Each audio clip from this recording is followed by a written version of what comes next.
My wife Shelley and I are raising 4 little kids here.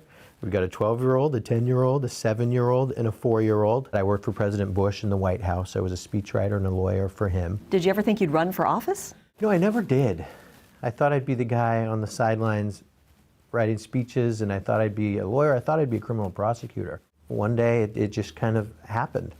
We started seeing the state deteriorate. We started seeing our crime go up. We started seeing the homeless problem get exacerbated.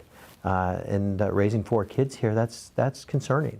Make crime illegal again is your campaign slogan. How do you make crime illegal again? Well, there's a prevailing sense that it is legal right now. And we sense, even in Woodinville, this morning, our friends texted us and saying their car was stolen out of their driveway. That's in Woodinville. And this is becoming more and more normal across the state. Crime is out of control, and everyone senses that. Who's to blame? Well, the party in power, the party who's writing the laws, the party who's actually passing this stuff or turning a blind eye to this stuff. So if you were elected, what can you do in Washington to make a difference, to turn things around? Great question. These law enforcement officers need our help. They need our support. They need federal funding. We can tie federal dollars to law enforcement. We can reconnect ICE with local and state law enforcement to actually help. If you are elected, you have said that you would support a national ban on abortions. Why do you feel that way? This is a deeply personal and emotional issue for people on both sides. And I get it. I get why the pro-choice movement is as passionate as they are, and I get why the pro-life movement is. I'm pro-life, and I've said that from the beginning. And I think as a culture, we need to be doing as much as we can to affirm and celebrate life. We just do.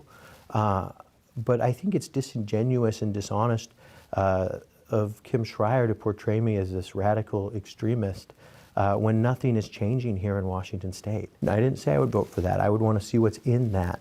I won't speculate on hypothetical legislation. I just won't. Gas prices are through the roof. There are Americans who are really struggling to make ends meet. Inflation is high. What do you attribute to that? And what are your solutions? We've got to rein in the reckless federal spending. We're spending like drunken sailors right now in Washington, D.C. $1 trillion spending bill after $1 trillion spending bill. It seems like every week there's a new big bill being pushed, whether it's doubling the size of the IRS or whether it's forgiving student loan debt. All of these things, these wish lists that Kim Schrier votes for are contributing to our inflation. Frankly, as a business owner, I probably have a unique perspective on this. I've signed paychecks. I know how to do a lot with a little. You talk about crime and the homeless crisis in Seattle that we're seeing right now, creeping into neighborhoods in the 8th District, and you're worried about that. Absolutely we are, and we should be. I get asked all the time, well, what can you do from Congress to fix the homeless problem in Wenatchee? Exactly. And I'm sure that's where you're going with this. And there's a lot of ways. You could tighten up our southern border, which is open. We have a crisis at the southern border right now. Drugs from China are flowing up through the Mexican border into our communities. What's one thing you'd want people to know about you before they go to the polls? I want them to know who I am. I'm a concerned dad of 4 little kids. I'm a business owner. I'm a Little League coach. I love my community. I love my state. And I'm just someone who raised their hand and said, I don't like the way this is going. We're obviously trending in a lot of the wrong directions. So I'm fighting for this place.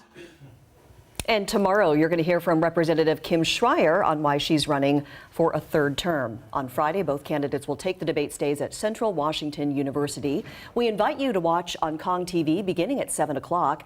We'll also stream the debate on our website and on King 5 Plus.